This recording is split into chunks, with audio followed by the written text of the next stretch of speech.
जी महाराज कहते हैं शौनकादि ऋषियों, मैं आपको श्रीमद् भागवत की कथा सुनाता हूँ। ये कथा देवताओं को भी दुर्लभ है। एक बार सुखदेव जी राजा परीक्षित को कथा सुना रहे थे तो देवतागण आ गए कलश लेकर, अमृत कलश, और कहते हैं एवं विनमयो जाते सुधाराज्ञा प्रपीयता प्राप्यस्यमो वयं सर्वं श्रीमद्भागवत कथामृतम्। सुखदेव जी महाराज से देवताओं ने कह दिया, हे सुखदेव जी महाराज, आप ये अमृत कलश राजा परीक्षित को पिला दो और ये कथा रूपी अमृत हमें पिला दो। कथा क्या है? कथामृतम। बोले पंडित जी तो कथा है, पिएंगे कैसे? अमृतम मतलब पीना। पीने का तात्पर्य नहीं है, पीने से यहाँ पर तात्पर्य है सुनना, श्रवण करना। कथामृतम। हम सभी स्वर्ग के देवता कहते हैं ना, हे सुखदेव जी, इनको तो जाना आना लगा रहता है, आप इन्हें अमृत पिला दो, आना जाना नहीं रहेगा। हम लोग आते जाते तो रहते हैं। पुनरपि जन्मम पुनरपि मरणम पुनरपि जननी जठिरे शयनम। आना जाना हमारा लगा रहता है। लेकिन सुखदेव जी ने तुरंत मना कर दिया, ले जाओ अपना कलश, हमें नहीं चाहिए तुम्हारा कलश। सुखदेव को तो मैं कथा का अमृत पिलाऊंगा। और उन्हें वहां से लौटा दिया। वहां से चले गए देवतागण, मिला ही नहीं कथा। देवताओं को तो जहां कुछ मिल जाए वहीं चले देते। सुखदेव जी महाराज ने मना कर दिया। अब श्री सूत जी महाराज शौनकादि ऋषियों को कहते हैं कि साक्षात कृष्ण स्वरूप श्रीमद् भागवत है। इसका श्रवण जीवन को धन्य बना देता है। नारद जी ने इसका जन जन तक प्रचार किया। नारद जी को ब्रह्मा जी ने भागवत की कथा सुनाई और फिर नारद जी ने इस कथा को जन जन तक पहुंचाया और यही कथा सनत कुमारों को सुना था। अब बोले महाराज, शौनकादि ऋषियों ने कहा कि जब शौनकादि ऋषि रुकते नहीं, नारद जी ठहरते नहीं कहीं, फिर कैसे सुना दिया? हम ये सुनना चाहते हैं। हमने और आपने सुना है कि श्री नारद जी महाराज रुकते नहीं हैं, वो चलते रहते हैं भगवान का नाम लेते हुए। श्रीमन नारायण नारायण नारायण, श्रीमन नारायण नारायण नारायण, श्रीमन नारायण नारायण नारायण, ओ श्रीमन नारायण नारायण नारायण, श्रीमन नारायण नारायण नारायण, श्रीमन नारायण नारायण नारायण, लक्ष्मी नारायण नारायण नारायण, लक्ष्मी नारायण नारायण नारायण। तो नारद जी तो रुकते नहीं, भगवान का नाम लेते हुए चलते रहते। तो बोले नहीं, आओ मैं आपको श्रवण कराता हूं। तो बोले कथा के लिए कुछ चीजें हैं। बोले क्या होना चाहिए? बोले कथा के लिए स्थान अच्छा होना चाहिए। कथा का जहां पांडाल लगाए वहां स्वच्छ होना चाहिए। स्वच्छ जगह, स्वच्छ वातावरण में हो। इस पांडाल को बनाने में बड़ा वातावरण शुद्ध करना पड़ा। व्यास जी भी लगे और भगतगण भी लगे, तब भी बोले वृंदावन विहारी लाल की। तो कथा स्थल शुद्ध होना चाहिए, पवित्र होना चाहिए। और दूसरी बात, भागवत का गाना अच्छा होना चाहिए। जब तक गान ही अच्छा नहीं होगा तो कथा हो सकता ही नहीं है, आनंद ही नहीं आएगा। आप लोग पंडित जी मजा नहीं आ रहा, आनंद नहीं आ रहा, क्या करें? चले तो क्या है महाराज, कथा का गान भी तो अच्छा होना चाहिए। हमारे गंधर्व जन लगे हुए हैं यहाँ पर, बहुत दूर से आए, गढ़गंगा से, गंगा की धरती से। किस लिए आए? बोले आनंद के लिए। कथा का गान अच्छा होना चाहिए। तीसरी बात क्या कही, भागवत का ज्ञान भी अच्छा होना। जब हमको ही ज्ञान नहीं होगा तो हमको कथा आपको क्या सुनाएंगे, तो इसका ज्ञान भी अच्छा होना चाहिए। बोले पांचवी बात क्या कही, चौथी बात बोले भागवत में ध्यान भी होना चाहिए। भागवत की कथा बड़ी टेढ़ी है, जब तक आप समझने का प्रयास नहीं करोगे तो कब व्यास जी कहाँ निकल जाएं उसका कुछ पता। बोले व्यास जी ने ये तो छोड़ दिया, छोड़ते कुछ नहीं है, चलना तो सारा ही है, पर आपको ध्यान रखना पड़ेगा। ध्यान भी बड़ी जरूरी बात है। बोले पांचवी बात क्या कही, बोले आपका कान भी कथा में होना चाहिए, पर कथा में कान होता नहीं है। बोले पांडाल अच्छा नहीं बंधा, यहां से ऊंचा और वहां से नीचा है, ये क्या है? बोले व्यास जी नीचे ही आने वाले हो। बोले वृंदावन बिहारी लाल की जय। महाराज कान की आवश्यकता है, श्रवण की विधि अच्छी होनी चाहिए।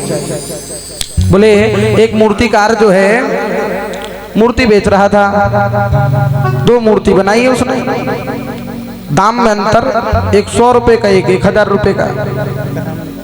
बाजार में ले जाकर रख दिया और बेचने लगा। बोले ये 100 रुपए की है, ये 1000 रुपए की। बहुत लोग आए, बोले जो अंदर ढूंढ देगा उसको फ्री में मिलेगा।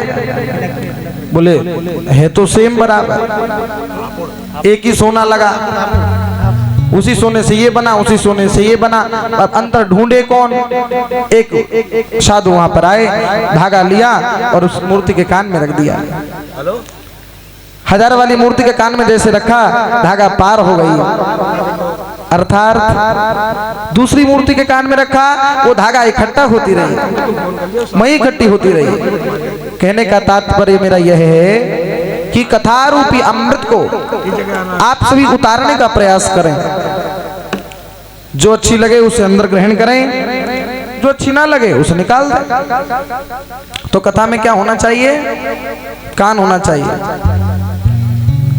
बोले सनत कुमार सूत जी कहते हैं निमिषारण में शौनकादि ऋषियों को कि सनत कुमार तो रहते नहीं, पर सनत कुमार सुबह प्रातः भगवान नारायण का पूजन किया और ये सोचकर चल दिए कि आज राह में जो भी मिलेगा या तो उसे कथा सुनाएंगे या उससे कथा सुनेंगे।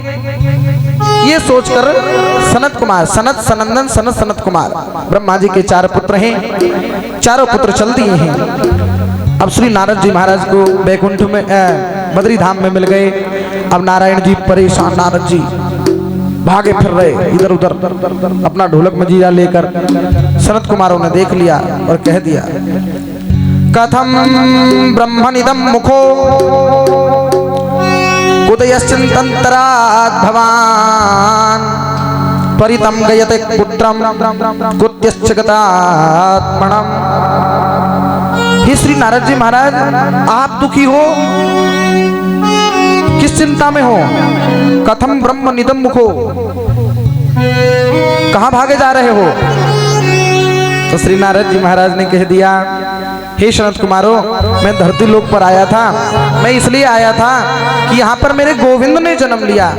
ये भारत की भूमि है, धन्य है हम और आप जो इस भारत की धरा पर उत्पन्न हुए। धन्य है ये भूमि। कैसी भूमि है? बोले जहाँ डाल डाल पर सोने की चिड़िया करती है वो भारत देश है मेरा। ये वो भारत की धरा है। तो नारद जी भी इसीलिए आए थे। नारद जी ने देखा कि चलूं देखूं, कहां कहां चलूं। अहम तो पृथ्वी यातो ज्ञात्वा सर्वोत्तमतात्मिमं पुष्करं च प्रतायज्ञं च काशी गोदावरी तथा। नारद जी महाराज सोचे कि चलो आज काशी जाएंगे, प्रयाग जाएंगे, वृंदावन जाएंगे, हैं? मेरे गोविंद ने जहां जहां लीला की वहां वहां जाएंगे। तो बोले जब गए तो वहां क्या देखा? बोले ये देखा, बोले देख लिया संसार हमने देख लिया, देख लिया संसार हमने देख लिया, देख लिया संसार हमने देख लिया, देख लिया संसार हमने देख लिया, देख लिया संसार हमने देख लिया, सब मतलब के यार हमने देख लिया, सब मतलब के यार हमने देख लिया, सब मतलब के यार हमने देख लिया, सब मतलब के यार हमने देख लिया, देख लिया संसार हमने देख लिया, देख लिया संसार हमने देख लिया।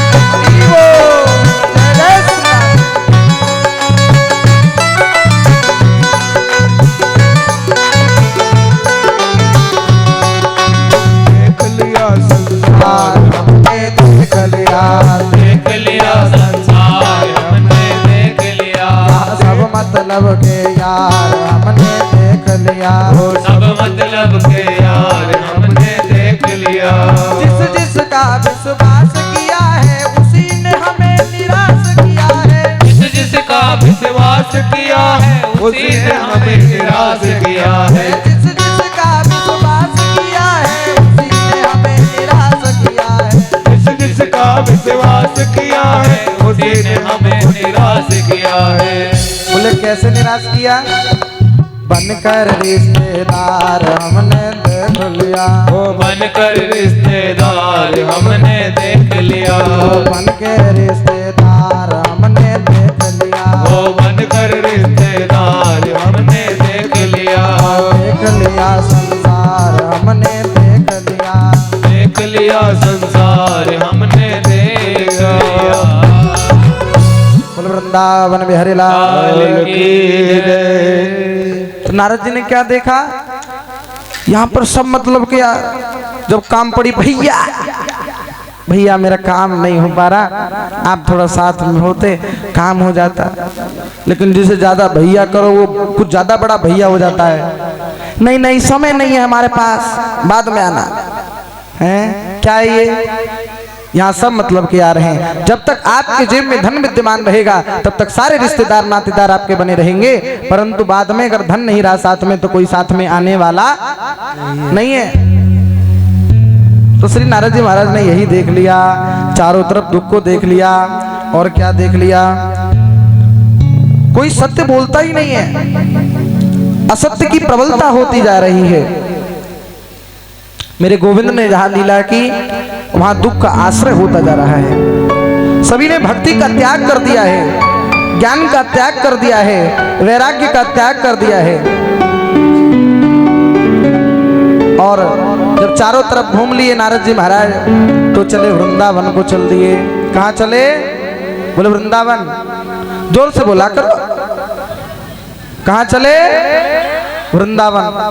अब वृंदावन में गए। वृंदावन क्यों कहते हैं वृंदावन को, वहां तुलसी ज्यादा मिलती थी पहले, अब तो नहीं मिलती, अब तो खैर रहा ही नहीं वृंदावन, अभी भी पवित्र भूमि है भगवान गोविंद की। मन चल रे वृंदावन धाम, राधे राधे गाएंगे।